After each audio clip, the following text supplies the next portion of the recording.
Je ne suis pas un compositeur qui compose la musique pour faire de la musique. J'ai une idée artistique et la musique peut le faire sortir. Ce sont souvent des idées abstraites. Par exemple, pour le moment, je me demande comment on peut vivre les différentes temporalités de notre vie. C'est-à-dire, il y a une planète qui a une vie géologique, qui se mesure dans des milliards d'années. Et on a notre vie qui est beaucoup plus courte. On a la vie de nos civilisations, on a la vie des arbres, des insectes, et on a la vie des atomes. C'est une idée de début. Ça ne dit rien sur la forme que ça va prendre. La pulsation la plus fondamentale pour moi, c'est de sortir de ma sécurité, de mes connaissances, et de savoir rien sur ces choses que je veux faire. Si j'ai aucune idée comment le faire, ça commence à m'intéresser.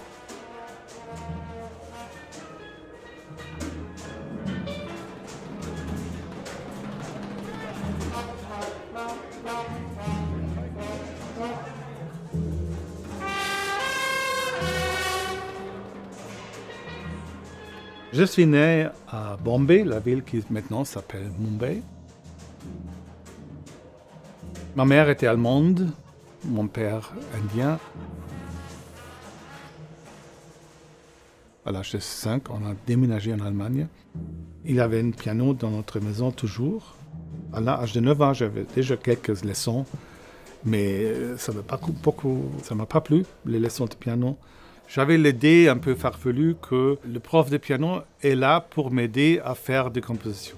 Naturellement, cette prof avait une autre idée de ses leçons. Et je n'ai pas progressé aussi vite que je pourrais parce que je ne voulais pas pratiquer les pièces. Je voulais improviser ou composer. À l'âge de 16 ans, j'avais une band où je jouais la guitare électrique et le piano. Et je pensais peut-être que c'est quelque chose pour moi quand même. Et comme ça, le chemin d'éducation musicale s'est présenté.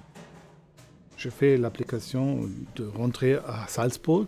Et les gens là-bas ont dit, on ne sait pas, vous connaissez presque rien, vous ne pouvez pas jouer le piano au niveau que nous demandons. Mais vos compositions montrent un certain talent.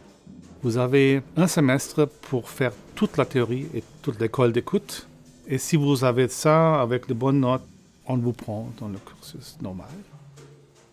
J'ai étudié à Salzbourg, mais à Salzbourg, c'était chef d'orchestre. Et j'ai réalisé que j'aime diriger, mais j'aime pas le job du chef d'orchestre. C'est-à-dire, c'est un job qui ne correspond pas à mes sensibilités. À ce moment de réalisation, j'ai cherché un compositeur qui me plaît. Et j'ai trouvé quelqu'un comme Wilhelm Killmayr, qui était mon prof à Munich, que j'ai beaucoup aimé. J'aimais sa musique et j'aimais aussi sa personnalité très, très bizarre et unique.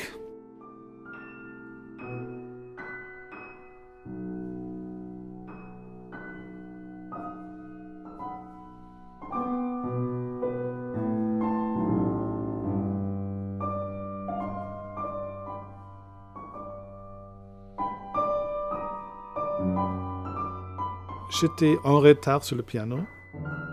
Dans une école de musique européenne en Allemagne surtout, presque tout le monde est des prodiges d'une certaine manière parce qu'il y a tellement peu de place. Et moi, j'avais toujours l'impression que je suis un imposteur, naturellement, dans cette situation.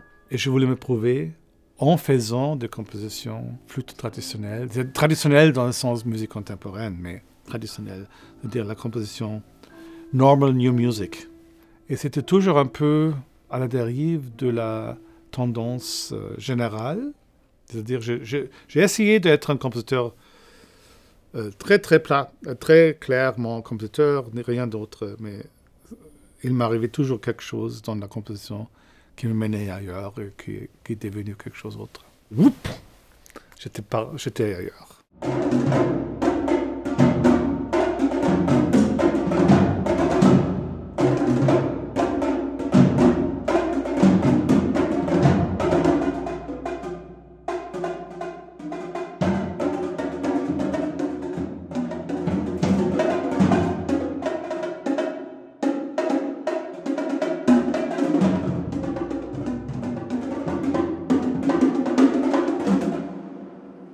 Sur une planète, il existe milliers de formes de faire la musique.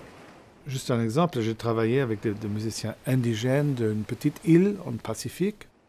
Pour eux, il n'existe pas de musique, il existe le chant, mais chaque chant est une instruction pratique et peut être chanté seulement à l'occasion où on le fait. Ça me donne une perception qui est tellement différente de notre manière de faire des choses comme ça. Ça me donne une sorte de liberté de moi aussi penser la musique autrement. Parce que s'il y a ces mots différents déjà, extrêmement différents, il y aura certainement aussi des espaces pour ma pensée.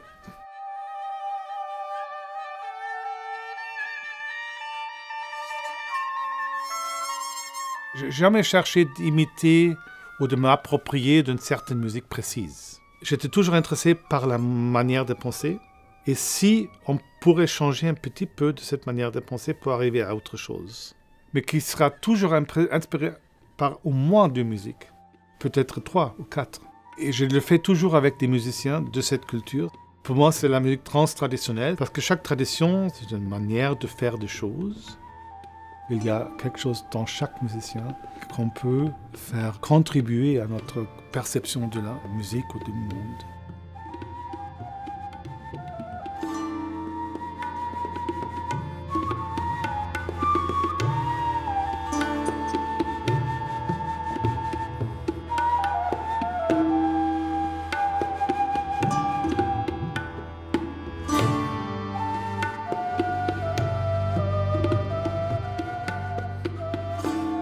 J'ai fondé des ensembles où chaque musicien vient de notre culture, de notre tradition. Je l'ai fait à plusieurs villes dans le monde. Mon ensemble de Berlin, c'est l'ensemble qui est le plus stable de tous ces ensembles. Les grandes villes aujourd'hui ont des musiciens de presque chaque tradition qui travaillent pas souvent un avec l'autre. Et moi, j'avais l'idée de faire un ensemble de la maximum résistance l'un à l'autre, c'est-à-dire de faire clasher les cultures, de faire une sorte de réaction l'un à l'autre qui serait guidée par l'incompréhension. Un des premiers projets qu'on a fait dans l'ensemble était le travail avec 2 DJ de la musique de la scène techno de Berlin. Et presque tous les autres musiciens détestaient le techno. On a trouvé un moyen de travailler ensemble qui était super intéressant. Ce sont des essais de mettre ensemble des choses qui normalement ne vont pas ensemble, mais qui ont beaucoup à dire l'un à l'autre.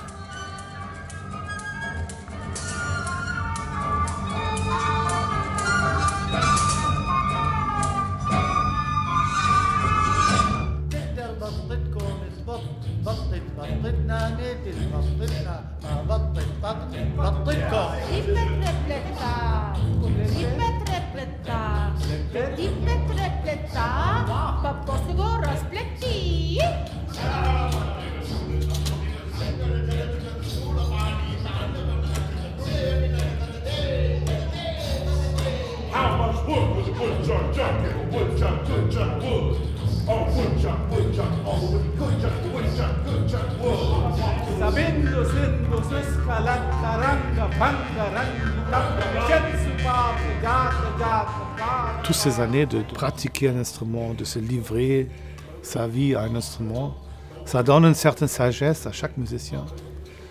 Et je veux que cette sagesse peut contribuer et pas être exclue de mes pièces.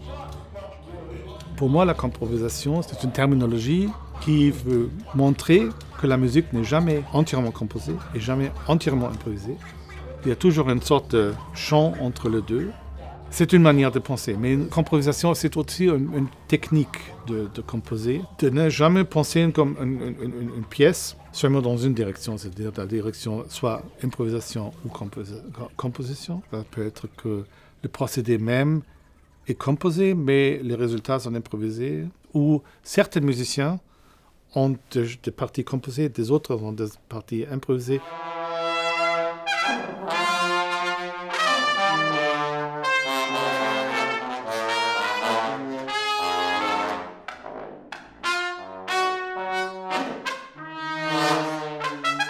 Beaucoup de mon travail reste sur une confiance entre le musicien et moi. C'est une phrase qu'un des musiciens dans l'ensemble Sangeet Prayog, qui est l'ensemble en Inde pour la musique expérimentale indienne, qui a dit quand Sandeep débarque de l'avion, on ne sait absolument rien ce qui va passer dans les prochaines 2 semaines ou 3 semaines où il est là, mais on sait que ça va changer la manière dont on pense.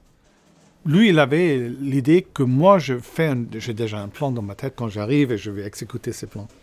Et c'est loin de la réalité parce que j'arrive avec rien. Moi aussi, je dois faire confiance au processus et aux musiciens parce que j'ai aucune idée quand j'arrive. J'ai juste l'idée que je veux travailler avec ces gens dans cet temps-là, pour ce temps. Et c'est un processus collaboratif. Mais qu'est-ce qu'il y a d'autre d'un compositeur après la déconstruction de la relation de pouvoir qui est souvent dans cette relation? Pour moi, la seule chose qu'on peut faire, c'est proposer des choses et voir comment les autres réagissent et qu'est-ce qu'ils font avec. Ma rôle, c'est toujours la personne qui écoute et qui trouve peut-être une chose qui est inattendue ou qui n'est pas claire pour le chant qu'ils font. Cette chose-là, c'était très bon. Est-ce qu'on peut le refaire? En 2006, j'étais engagé comme chaire de recherche du Canada à l'Université Concordia de Montréal. Les premières années ont vraiment été de définir ce que ça veut dire une chaire de recherche en composition et musique et l'art inter-ex. Regarder la ville, la vie culturelle à Montréal pour comprendre qu'est-ce qui s'y passe et apprendre le français. Quelques mots sur la pièce et sur les idées derrière. Dans la musique indienne, on pense toujours que la musique est toujours là autour de nous, mais elle est inaudible. Et le tâche du musicien, c'est de faire cette musique audible. C'est pour ça qu'on a dans la musique indienne toujours un fond sonore, un bourdon qui représente cette musique éternelle. Et sur ce fond, sur ce canevas s'élève la musique même, la musique humaine. Ici, c'est la même chose. Vous aurez un chœur des chanteurs, de 25 chanteurs qui vont circuler dans la foule, près de vous, et qui représentent la musique humaine. J'ai aussi eu la possibilité de fonder un centre de recherche parce que ça faisait partie de ma chaire de recherche. Et j'ai décidé de fonder quelque chose que j'appelais le Matralab. M pour musique, A pour art, T pour théâtre, R pour recherche et A pour acteur. Et je crois que ça m'a beaucoup enrichi. Il y avait toujours de nouveaux textes que je ne connaissais pas, de chercheurs que je ne connaissais pas, des artistes qui ont fait des choses extraordinaires. J'ai travaillé sur un projet pendant des années qui s'appelle Native Alien. Et Native Alien, c'est un logiciel qui peut interagir avec un musicien qui improvise. Et comme ça, ils sont des gros compositeurs.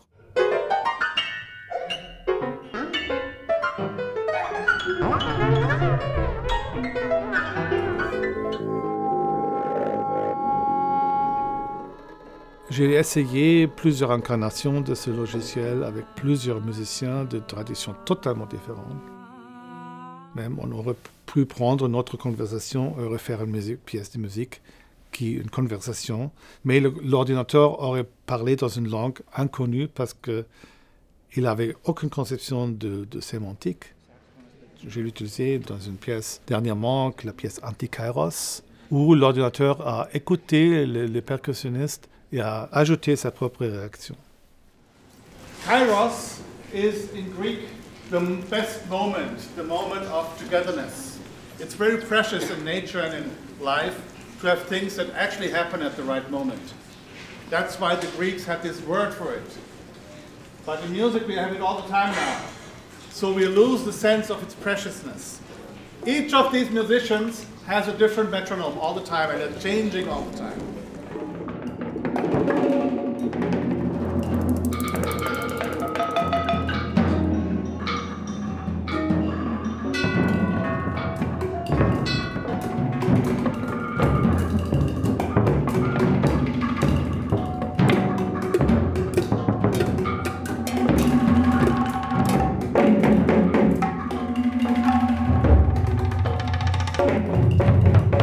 Les partitions sont devenues aussi un champ de recherche pour moi. C'est-à-dire il existe l'image conventionnelle d'une partition écrite noir sur blanc sur un papier. Moi aussi, j'ai écrit beaucoup de partitions comme ça, mais avec la composition est venu aussi un désir de faire d'autres formes de partitions qui sont plus éphémères peut-être, qui s'adaptent aux besoins de la musique et aussi qui peuvent laisser des espaces aux musiciens d'évoluer ou d'improviser. Et j'ai conçu plusieurs manières de faire la partition avec ces besoins. Notamment, il y a encore les partitions visuelles, c'est-à-dire où il y a une sorte d'écran qui montre une partition en évolution, mais avec seulement des signes visuels. La deuxième catégorie, c'est les partitions auditives. En fait, la partition consiste en fichiers son que je préenregistre ou qui sont générés en temps réel par un ordinateur et qui arrivent dans l'oreille des musiciens et qui donnent des consignes à un moment précis. Improvise. While looping, decrescendo slowly and fade out. Turn back and forth.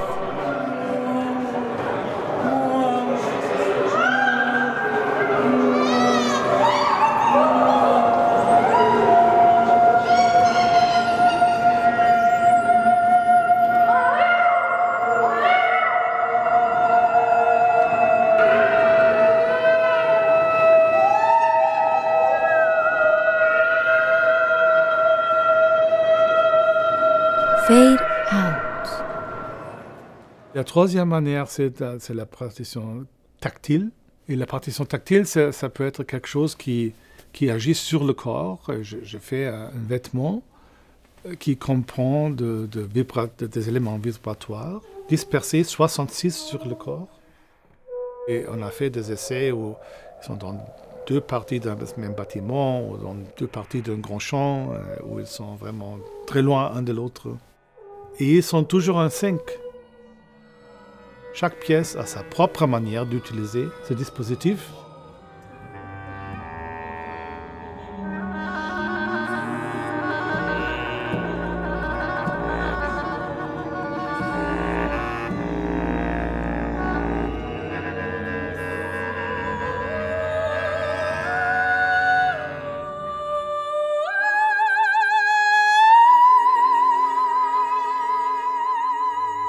Beaucoup des éléments de la musique sont devenus très théâtrales pour moi.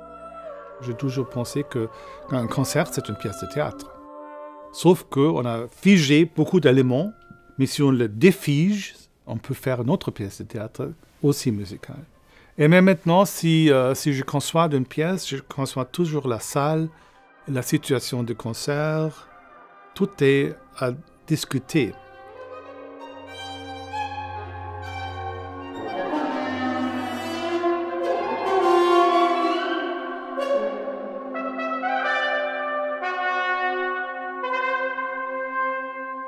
Souvent dans mes pièces, je pense la position du public en tant que partie de la pièce elle-même. Par exemple, dans la pièce Niemandsland-Hymnen que j'ai écrite pour la SMCQ en 2017, chaque mouvement avait une autre relation entre public et musicien. Le seul fait de changer les positions des musiciens faisait le public se déplacer un peu. Et comme ça, il y a des liens entre les musiciens et le public qui sont beaucoup plus profonds et beaucoup plus attentifs que dans un concert où il y a une scène et un public qui a acheté la place. Parce qu'ils ont acheté une place, ils ont le droit pour d'une performance pas troublée par rien. Tu n'es pas un consommateur de son, tu es un co-créateur aussi, qui a une certaine influence, un certain rôle à jouer dans cet univers de la co-création de la musique.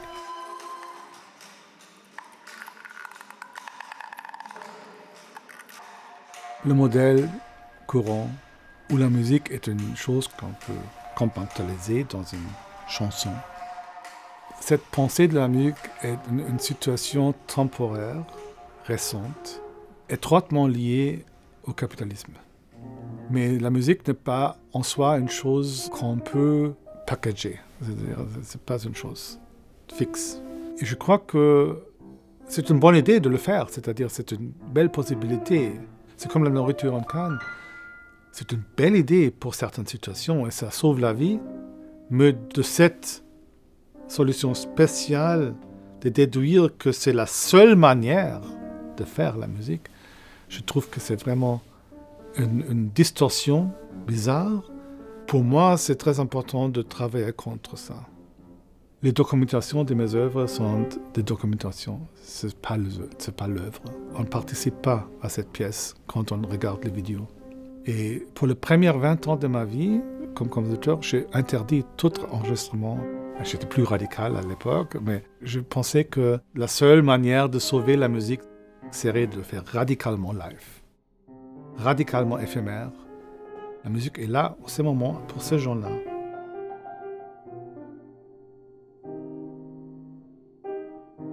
Je crois qu'une de nos tâches dans la vie, c'est d'essayer d'être vraiment attentif à les choses qui sont là. Et je trouve que la musique peut offrir certaines formes d'engagement avec le monde qui sont uniques à la musique.